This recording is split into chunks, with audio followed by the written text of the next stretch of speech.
Hi, my name is Scott Polk, and first thing I wanted to say was thank you. Thank you very much. To make sure you guys fill out your speaker forms, because that's actually really good feedback for everybody, and kind of helps make sure that you don't get crappy speakers. So today I'm going to talk to you about the Link Audit, which kind of affects SEO. It's pretty much an SEO reason that you're going to be doing this, but in a lot of ways what this happens is it can be caused by affiliate marketing as well, and we'll kind of cover that a little bit, but I want to actually go over this a bit. Now, we're on a new kind of new type of session this year, so I have 18 minutes to go over a presentation, normally doing about 40. So if I go a little fast, I apologize. Please see me afterwards. Can't even hear? Great. Okay. We're on an 18-minute time slot to do presentation. I normally take a lot longer to do, so if you have any follow-up questions or anything like that, I'll be around. I'll stick around as long as needed to make sure you get those answered. Okay, so the Link Audit. Am I pretty graphic? Basically, there are a lot of reasons why you want to do a link audit. One of the probably the most proactive and reasons you want to is just to be preemptive, and this is to make sure that you get ahead of any type of penalties or algorithmic updates before they actually happen and affect you. If you're in a little bit more of a competitive niche or something of that nature, you might also want to be making sure that you're checking your backlink profile for the simple fact that your competition's not sending negative links towards you. So there's a lot of different reasons why you want to do this. It's overlooked a lot until you usually feel it. I generally recommend you be pretty preemptive with it. A penguin is basically a name of a black and white animal that is very evil that Google named for one of their updates that really deals with links. It basically devalues links and websites, and it has, they've been doing this since about 2012. So far they've had 6 major updates. The last one has been what's called a rolling update. Which means it actually rolled out over about 60 days. We expect to probably see this going on for about a month. Prior to that, the last update to that was over almost 12 months old, and what we called people in that point in time, they would get penalized for actually having bad links to their site. They would clean them up and fix it, and then they were in what we called penguin purgatory until they actually reran that algorithm again. Just kind of an example of what you have to look for when you may get hit with a algorithmic update. As I was kind of discussing just a second ago, what you want to do is take your analytics and line these dates up to actual dates that have been published for algorithmic updates. If you're able to determine exactly that lines up, you'll know the cause, and then you can actually go after it and affect it quite easily. Another type of link penalty is going to be a unnatural link notifications that you get these in Google Webmaster Tools. There's 2 main ones. You have site-wide matches, which affect your entire site, and then you have partial matches. And a partial match can affect certain pages on your site, or it can affect just certain links that are inbound. This kind of be an example of a site-wide notification that you would get in Google Webmaster Tools. And here's one for a partial match. We deal with all different types of these, so it really just kind of comes down to how you investigate and proceed after that fact. One of the most important things that you're going to need to do when you're actually auditing a link or doing your own SEO is you need to make sure you've got good data collection sources. The sources that I use, of course, right off the bat, Google Webmaster Tools. Google will tell you that this is all you actually need. They're wrong, 100%. Don't rely on simply one source. I use all of these. You don't necessarily have to, but a lot of this information you can actually get for free. Google Webmaster Tools is free once you verify. Majestic, Ahrefs, you can get a lot of this data for free yourself. You just need to be able to compile it and understand what's going on. During the data analysis, these are definitely the points that I look at. So unique linking count for the domains. Are the domains that are linking to you actually penalized? You can do that really, really easily by checking, even though PR is not being updated, if you find a site that has a PR 0 on the domain level, do a double check. Go into Google, do a site command, or into Bing, do a site command for the domain name. If they aren't there, then that's a bad link, no matter what. You want to take a look at links with exact match anchor text, site-wide links, and a really big one which people don't seem to have really caught on to is whether or not the link is coming from relevant content. This isn't 6, 7 years ago, even 3 years ago. You used to be able to get links from anywhere and it would help you rank.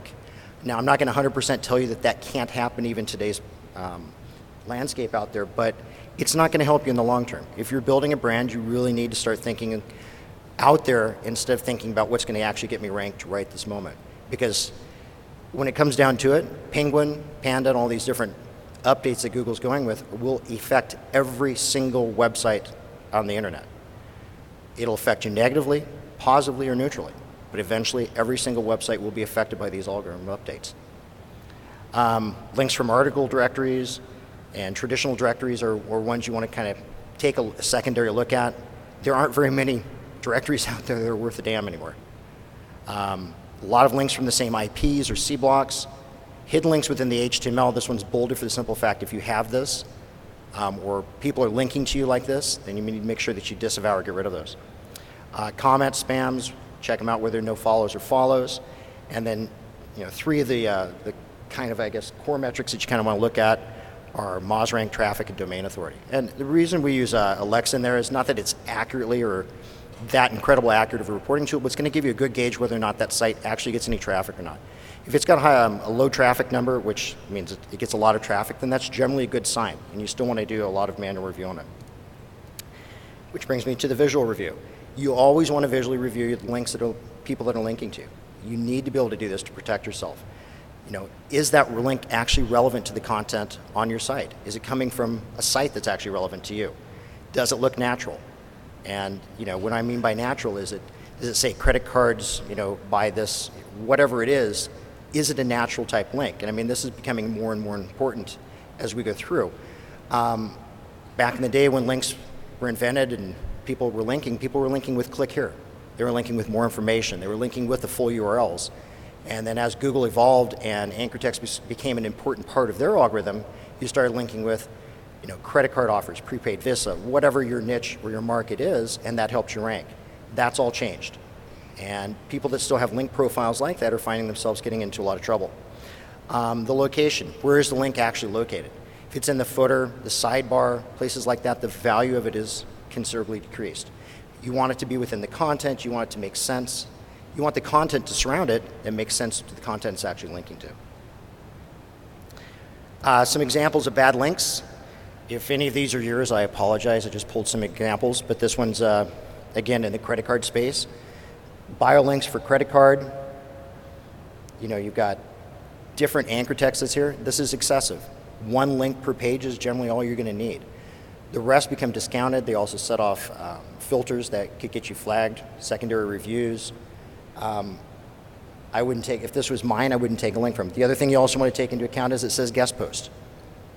Now, not all guest posts are bad by any means, but you want to make sure that if it does say guest post, these are things that Google is looking at as far as a quality factor, that the content is actually worthwhile. If it's not worthwhile, then a guest post is just another piece of content that could or could not get you into trouble out there. Another one here, credit cards as well. Here is an example of links that are hidden within the HTML, generally because somebody was able to hack into your site.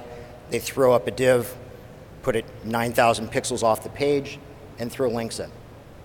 This will get you into trouble as well, whether it's on your site or if it's on sites that are actually linking to you. Data action projects. This is what you kind of actually need to do when you're going through your link profile once you've found links that are not necessarily good for your site. Link removal requests, this is what Google wants you to do. This is very time consuming. It is still recommended depending on what type of issues you have that you go through this. You can have links that are pointing to your site no followed if you can get that done.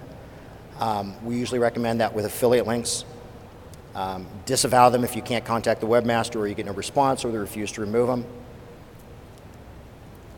them. Here's an example of like spreadsheets that we set up for link removal requests. You document everything. If you become under a manual penalty out there and Google has slapped you, then what you're going to have to do is you're going to have to show evidence that you actually worked on getting the links removed in order to get yourself out of the penalty, to have it revoked.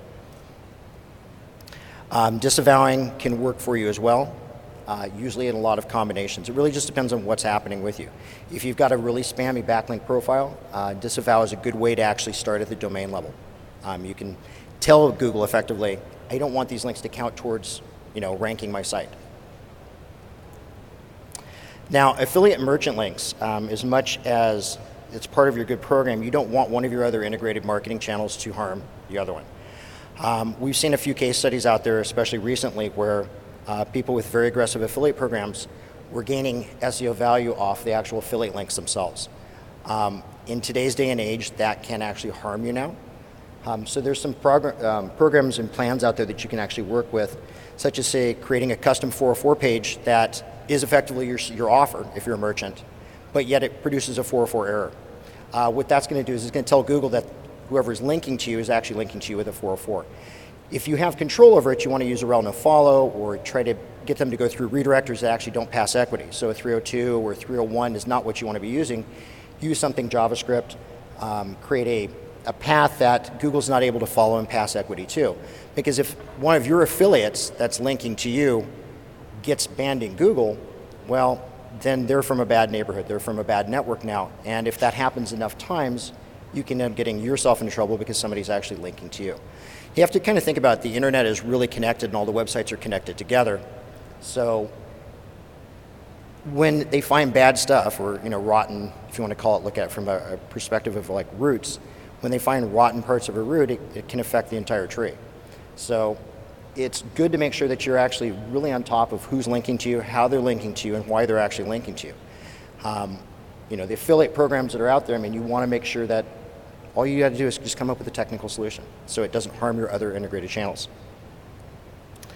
I guess kind of what's next. Once you've cleaned up and everything, you want to basically go through and start link acquisition. And you want to build good links coming in and moving forward.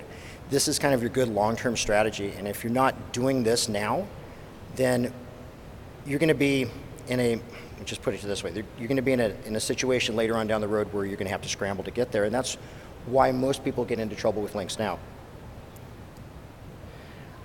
For outreach, you want to make sure your content's unique, it's very high quality. Interviews, thought leadership pieces, if that's the industry or you can work with that angle. In-depth articles that can become evergreen resources on your websites. With content marketing, you can do infographics. Again, high quality stuff, of course, with images. Some of them make them interactive, and video content is also good as well to track links. That's all I had. Hopefully I did. I went fast. You guys have any questions I can help? Yeah.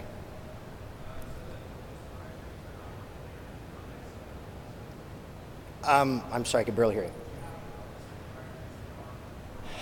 you. There's a couple out there that we use. I would say that for local SEO, directories are going to have a bit more value for you. But Yahoo even closes doors. So to be honest, I don't have a particular list unless I'm actually looking at a client. Actually, if you drop a card off, I could probably create one for you. We've got resources for that, but local directories still work decently well, especially if it's coming from a local style directory. But for global SEO, if it were my money and my resources, I would concentrate my efforts elsewhere. Hi, you talk about not including links that are blatantly monetized, obviously. How can we help distinguish with a paid blog, for example, that... Sorry, could you speak up? I can't hear you from my angle. Yeah, so you were talking about distancing ourselves from monetizing links, obviously as a Google no-no. If you're looking at it from an SEO perspective, right. Yeah, Google's going to look at affiliate links as paid links. And what about in a blogger like a fashion blogger that's speaking highly about your product, for example, and it's not a blatant money grab, but there is some monetization included. Well, sure, no, absolutely. Everybody's got to monetize, and if it's a relevant link inbound to you, it's absolutely fine. What you want to make sure, even if it has the affiliate click ID, as long as if it has the affiliate code for it to be safe, I would have them throw a rel no follow on it. It's basically what it's doing is it's telling Google not to count that link towards your overall score. Got it. Thank you. Mm-hmm. Anybody else?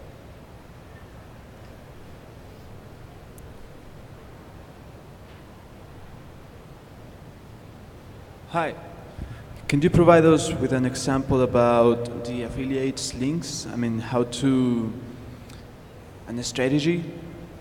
You've been talking about the 404 strategy?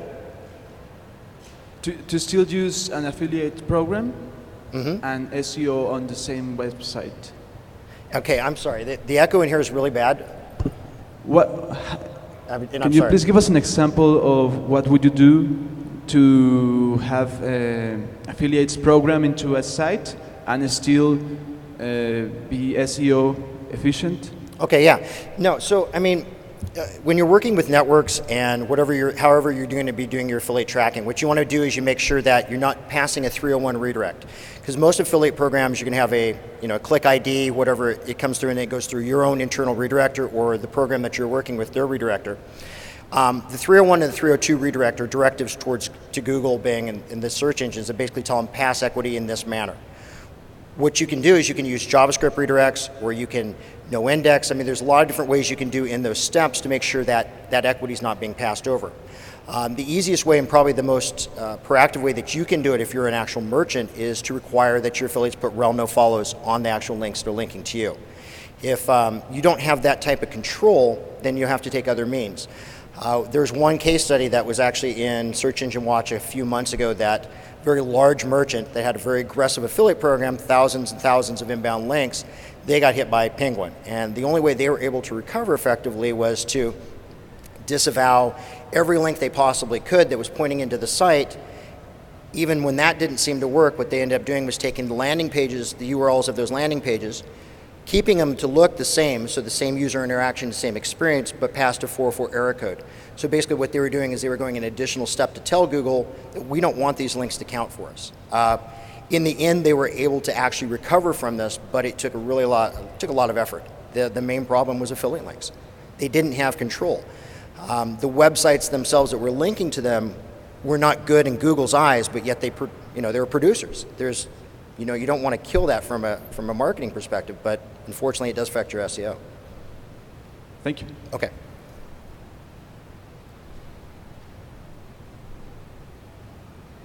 Out of time, sorry. They're being real strict, so come on up, I'm happy to talk to you about it. Thank you.